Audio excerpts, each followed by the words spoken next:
Hey y'all, welcome to Revenge's Truth Be Told. Today we have our special guest, McCurry. We also have our other cast members, Tone, Thomas, and Chris. And some of them are late. But we will continue with the show. Today's topic is Jack'd and social media. What do you guys feel about those apps? Jack'd, Grindr, Adam for Adam, BGC? It depends on what's your intent when you sign up for that account. You have to know your intent when you sign up. Yeah. Well, I mean, when I first started getting into, I guess, those apps, it didn't start out with Jack, but when I finally decided to do Jack, that's after I had been using other apps for a minute, or like other websites and stuff, and I liked how it made it so convenient from your phone, so that you can just, if I was looking for something, or if I was looking for somebody, I could just go on my phone and see who was close to me. I mean, it made it just that much easier, and I preferred Jack because I felt like it was a little more it just had more of the people that I was interested in, I guess. Yeah. So do you guys think that those apps or those social media accounts are like fooling us as a community, or do you think it's helpful to us? I mean, I would say it's just, how the way you make it. I mean, I got a Jack'd. Well, first of all, BGC, back in the day was my thing when BGC first came out. Like, BGC was almost like, the gay MySpace. So if you had a BGC account, you was able to connect with different people. But of course, all these other, new dating sites like Grindr and Jack'd, I think Jack'd is a little bit more personal. I do think it's helpful in a way because I'm not gonna lie, Jack, I have met a lot of cool people on there, but at the same time I have been catfished by Jack before too. So I mean, it's all about what you make it. So And if you're looking for sex, hey, go hey, on Jack. that. If you're looking for a friend, hey, go on Jack. It's like you have to know what you want when you sign up with that account. So have you guys had any negative experiences, any positive experiences, like anything that you would want to share with the people who are watching that may be signing up for some of these apps? I feel like if you're black, Jack tends to be more black friendly, whereas Grindr, I just feel like when I was on Grindr, people, if they even would talk to me because I was black, it would be because that would be the only reason why, because they wanted I want that black ass, or like something like that, it was more because I was a fetish more than like a person. Whereas with Jack, there were more people that were black, that I was like, okay, well, that's the people I'm interested in, and even the people that weren't at least making me like this thing when I'm already just, when you're already just looking to fuck. I mean, you don't want to like be objectified even more than that. So Truth be told, that's both sides. Yeah. A hoe. Well, I mean, but even when you go into Grindr though, and you look at it, I just feel like you just see more like older white men on there. Like I just feel like that's just the demographic that just appeals to. Well, no, it depends on which area you're in. Well, even when I've been down around like my area, and I live in the jungles. I live down there. It'll pull up like white people that are like far away. Did Still. you refresh your GPS? I refresh. You guys are watch out. I refresh. Because there is a button where it says like advance like your browse or whatever. It's just, No, like, yeah, 99 you do cents that, and more. then with all the filters and everything. I mean, You said you know how to work the site. yes, I know how to work that one. That's why I picked Jack. I ain't McCurry, mad. Shit. how do you feel about the apps? Because you look like you had something. Well, I had to a say. question actually. Oh, go ahead. My question was, because I feel as though a lot of people who may not use like the Jacks or Grindr, they frown on people who do use it. So my thing is, why is there such a stigma on finding a mate online? It's like, cause to me, I look at it as like it's the same thing as whether I go to a club and I meet somebody, I don't know the person, we just meet and we exchange numbers. But I feel like when you do it online, it's like, oh, because it's a Jack or Grindr, it's like looked at a whole different thing. But to me, it's the same thing. We're still, at the end of the day, both strangers. So why is there such a stigma on people who use Jack or Grindr, who may not be comfortable necessarily to go out to a club or to meet other people, so they use the app? So why is it like, oh, a different dynamic using the app versus just meeting somebody at a club? It's the same thing to me at the end of the day. You can still meet somebody and have sex with them that same night from a club versus on Jack. It's the same thing. It's just a different platform to meet somebody. So why is there such a stigma on when people who use it? I think it's harder for people to understand that the apps are used for a convenience. Like it's convenient for us as young gay black men or young gay men or anybody who's interested in men to use those apps.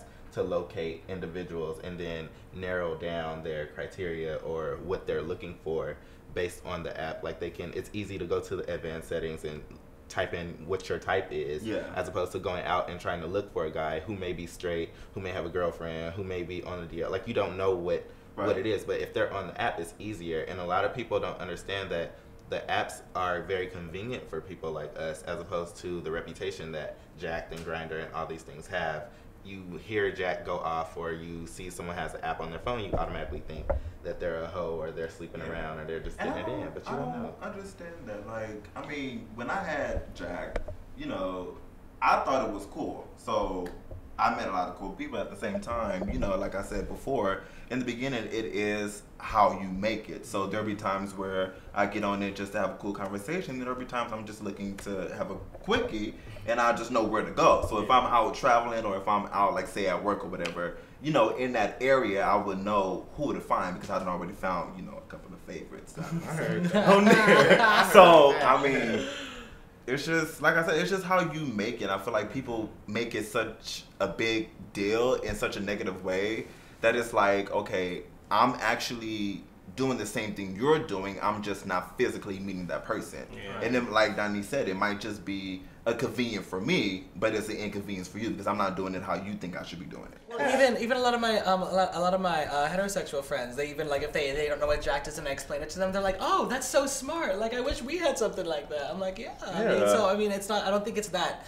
You know, whether you're gay or straight or whatever, I don't think it's that. It's just a gay thing. I just think maybe we're one of the only groups that has done that, because you know, because we already are gay. It's like, okay, well, we already have this. We already are more.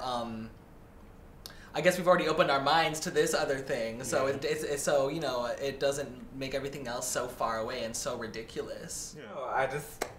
I have a question.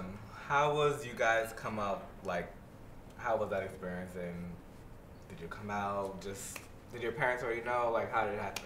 Just basically. Mine's happened at the gym. Me and my mama signed up at Bally's when they first came out. And at this time, me and my mom was kind of going at it, because we weren't really seeing eye to eye on a lot of things. So, like, we was going to the gym, and she had said something very smart to me. And I have a bad mouth. Like, I get it from her, obviously. But she had said something really smart, and then we started going back and forth. And at the time, I was talking to this boy, and I was kind of a little upset earlier in that day, because she didn't let me go, like, over to his house or whatever. So I kind of like, you know, hey, Mom, I'm finna go see my friends. So, okay, if I go over there. And she said no. Was upset. And we was talking, whatever. Like I said, she said something smart. And then we just started going at it in front of the gym. Going to the gym and everything, just going at it. And then I just simply said, you know what, Mom? You know why I'm so upset? You know why I'm so upset? And she was like, why? I said, because I'm bisexual. Ooh. I like both boys and girls. And she was like, I already know that. And I'm like, I gave her like this look, like, bitch, you already know. Don't they make you mad though when they be like, oh, I know. I know. So I'm like, you don't know shit. But then it was like, after that, we still kept arguing. But then it was like, did I really just come out to you? Like, you know, and she didn't really give me like an expression. But I come from a Christian background, and my mom is an evangelist. So me coming out to her, I was already afraid of doing it, because I didn't know how she was going to receive it. But unfortunately, when we got back home or whatever, she took me into the room, and she tried to pray it out of me like any other, you know, black mother in the church would. It just didn't work, because clearly I'm still gay. So, well, I was bisexual, but now I'm gay, you know. What about you, Tommy? Mine's a little long, but with me, he had a question for Chris. Oh, go ahead. No, how old were you when I was 16. That's young. Okay, I was 15. Hello. I was 15 right before. It was like a week before my 16th birthday that this all like transpired. But I was dating this guy, and his name was Kevin. Don't know where Hey, Kevin, where are you at? Kevin is nowhere to be seen right now. Don't even worry. Kevin is not going to be watching this. But no, so we would hang out. He'd come in, he would see me, you know, whatever. And we'd like, you know, him and I, when we first started hanging out, we took a lot of pictures. It was really cute. So we spent a lot of time, you know, this was going on for weeks. Aww. That he would come and see me, and we'd take pictures. And you know, there was a picture of us like holding hands. What? You said they would come and see you. What? Oh, he come with a friend. He come with like a friend. He come with like a friend. So yes, they. He wouldn't drive by himself because it was a long drive. We will not judge. No, I'm he not literally judging. he drove like 2 hours, so he didn't want to drive by himself because he drove from Denver and I live far from Denver. So there was this picture of him and I holding hands and we were friends on MySpace, so he put that as his profile picture because that was cute to do. Right? And because he was my boyfriend, he was on my top friends, so he was like number 2 Your on top my four. my top 4. I know he was number 2. Oh yeah, because you could arrange friends back then. Yeah. So he was. He was number 2 out of 5. He was number 2 out of 5 because my best Really? friend. Yes, because my best friend was first. Yes, MySpace. He said Don't ask we us were- MySpace wasn't fine. What happened after continue your that? story. What happened after that then? Oh God, you guys threw me off. Sorry. Okay. So my brother was looking at my page because he knew that I had been like out and about, and he kind of knew I was gay already, just because him and I had gotten into it and would like fight and everything, and he'd like be like, "You're a faggot, aren't you?" I was like, "Yeah, so what?" A faggot? But, Not a faggot. but that's a whole other thing. That was my brother. But anyways, so he found out because he was snooping on my MySpace, and he told my sister. And while I was in New York, will you shut up? I'm telling my story. So while I was in New York.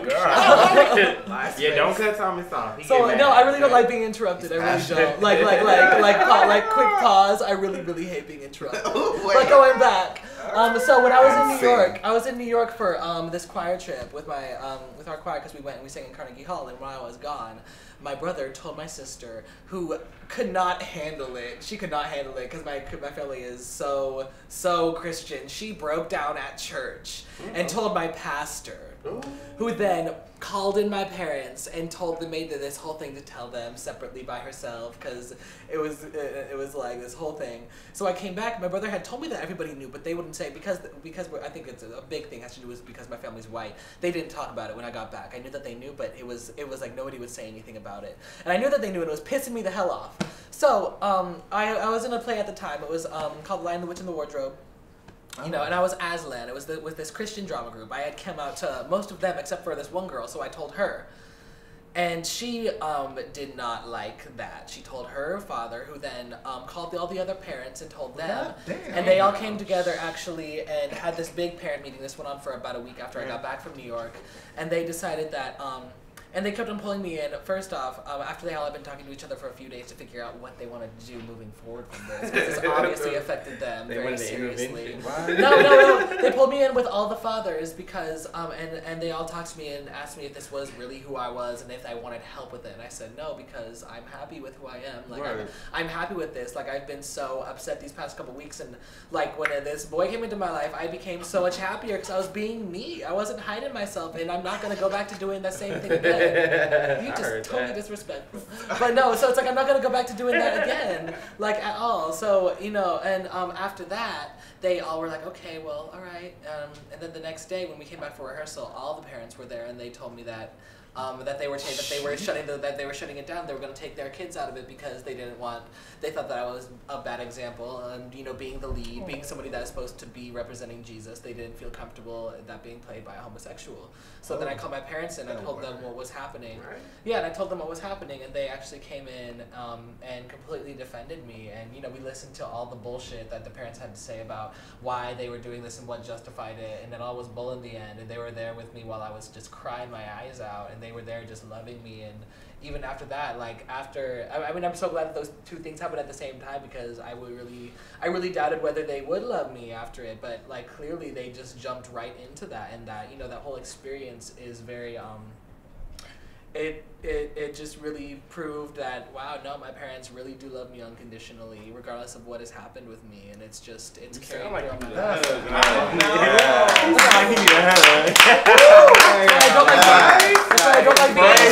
why I don't like being interrupted talking about it. I mean, so today I was out or whatever. I was going to the store to, get some almond milk, trying to do this whole healthy thing. Okay. And I was walking into the store and I had on my little white denim shorts, You said you was out there doing it, huh? I heard that. And I'm walking up or whatever, and this guy was like, oh, here we go with these faggots walking up in here again. No, you didn't. And I turn around and I look at him.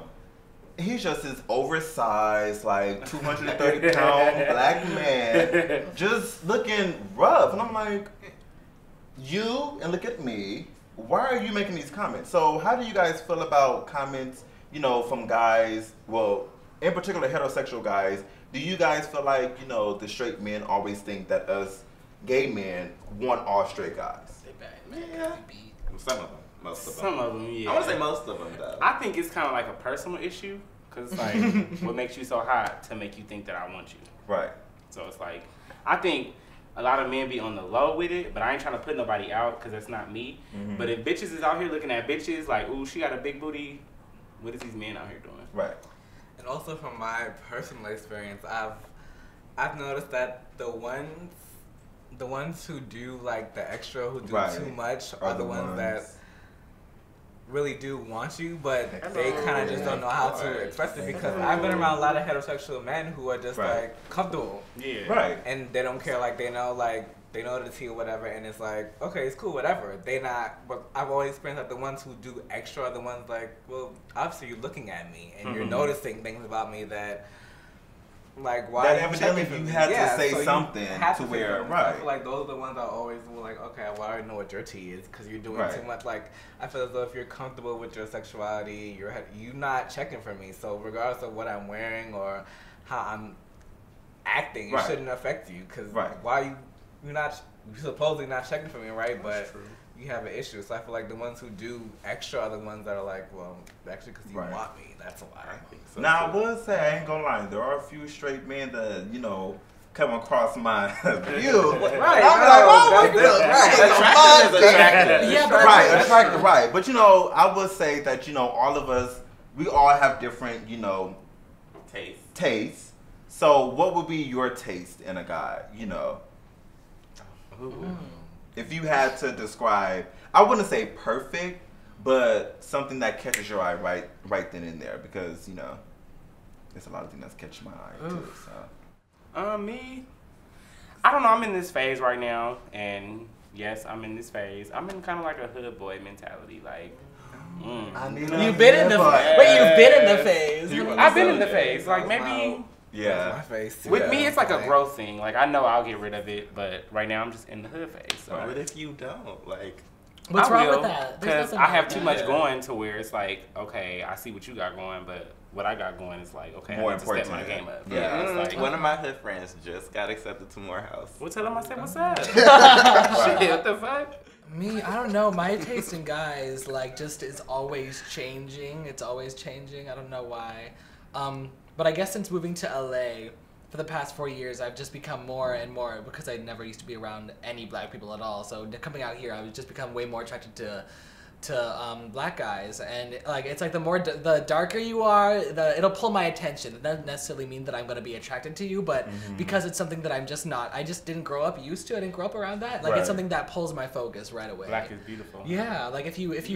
really dark. Right. Oh, I didn't know that's what it was. I Okay. thought you were like. Yeah, yes. welcome to LA. But- You got Now, high five. do yeah. a lot of you guys have heterosexual friends? Because I know for myself, my personal preference, I have a lot of gay friends, but I prefer to hang out with straight guys. Me too. And it's like, you know, Yeah. I hang out with the ones who are comfortable with being around me. Yeah. And, you know, I can only do that if I'm comfortable with myself. Right. And I feel like, you know, I understand where the straight guys are coming from, because don't get me wrong, I've seen a lot of gay guys, you know, literally be thirsty for the straight boys. Like they would literally Thirsty. go and attack. So I can see where they're coming from. Yeah. But at the same time, like I said before, we all have standards. So me saying for that guy to say that comment, it was just more so of like, okay, do you secretly want me because I have on booty shorts and your girl in the car doesn't look too hot and I'm on my bummy day and your girl is on her best day? Like, I mean, not to That's be how they try to but be- beep. I mean, I don't know. That's it for today's Truth Be Told. Check us next week for some more honesty. Until then, take revenge, y'all. Still says take revenge.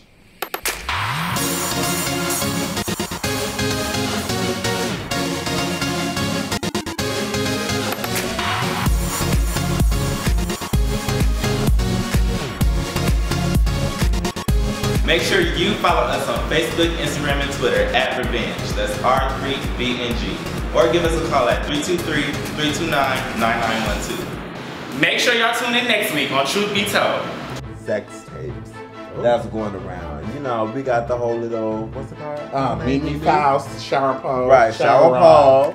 Past couple of weeks, I have been struggling with some orientation, identity issues, and stuff like that. Sorry, Right, everybody you is know. having sex. If I do it and you leak it and you have something to say about it, like, fuck you. I've had my moments where I want to say, hey, boo, take a picture. You know, ooh, I want to see how I'm doing. You know, ooh.